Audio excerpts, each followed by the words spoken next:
I wanted to introduce myself by letting you know that, like so many people that we've heard from, I was born in Texas, and I was born a twin.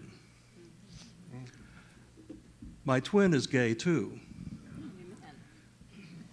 We didn't acknowledge that we were both gay until we were 24 years old. And I say that to you so that you can get a little bit of a sense of how oppressive the homophobia and the internalized homophobia was and the external homophobia was. And Texas was not an exceptional place in that regard. That was true all over the country and probably all over the world. I decided when I was 17 that I wanted to be a minister. And it was shortly after that someone said to me, well, you know, you can't be like that person in New Orleans who was just arrested in the bathhouse, who was the minister of one of our churches. And it's interesting the way people sort of danced around the subject, you know. But I got the message that what I was feeling would not be okay in the church. This was a big conflict, and I think there are people in this room who've had a similar conflict within your lives about wanting to be a servant leader, but realizing that the church was not open to you and your ministry.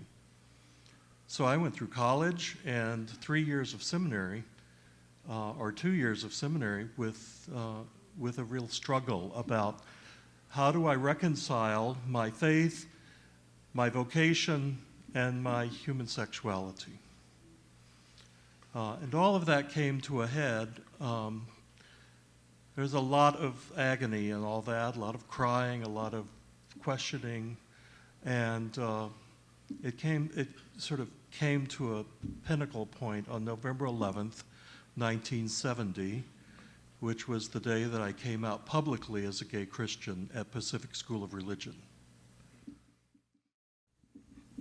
After I came out in November of 1970 at Pacific School of Religion, I hooked up with a couple of interesting organizations. One was the National Sex Forum at Glide Memorial Church, and the other was the Council on Religion and the Homosexual, where I met this fine gentleman. We've known each other a long time. For sure. And I also met my three feminist mentors, Del Martin, Phyllis Lyon, and Sally Miller Gerhardt.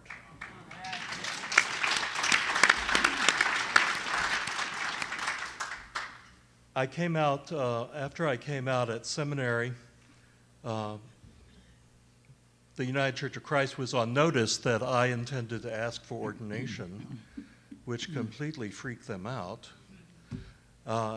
There's a little story about the Northern California Conference minister in the United Church standing next to the United Methodist Conference minister on the night that I came out at a public event at Pacific School of Religion, and the Methodist bishop, I guess, the bishop turned to our conference minister and said, "Better you than me."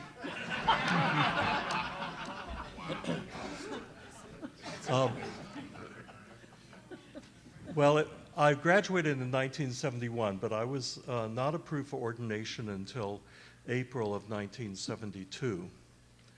At an ecclesiastical council, some of you may already know the story, there were 96 voting delegates at the event where I had to present my paper and be questioned, and the vote at the end of the day was 62 to 34 that I should be ordained. The interesting thing is that the lay members of the church voted in a stronger majority than did the clergy. That's not surprising to me and shouldn't be surprising to you. Numerous clergy since have apologized to me. I actually have 3 neighbors right now, we're in the retirement community where I live, who actually voted against my ordination. And they've all apologized for their wrong-headedness. And a couple of them came out to me as gay people, but that's really another whole drama, really. So I was ordained in June of 1972, and in December of 1972, I founded the United Church of Christ Gay Caucus. The Gay Caucus, which today is called the UCC Open and Affirming Coalition, was officially recognized by the United Church of Christ, but it was not funded. From its very inception, the coalition, the caucus, the coalition has been funded by its members and friends. Because I got a glimmer when I was ordained. I got a glimmer because the news coverage of my ordination was international.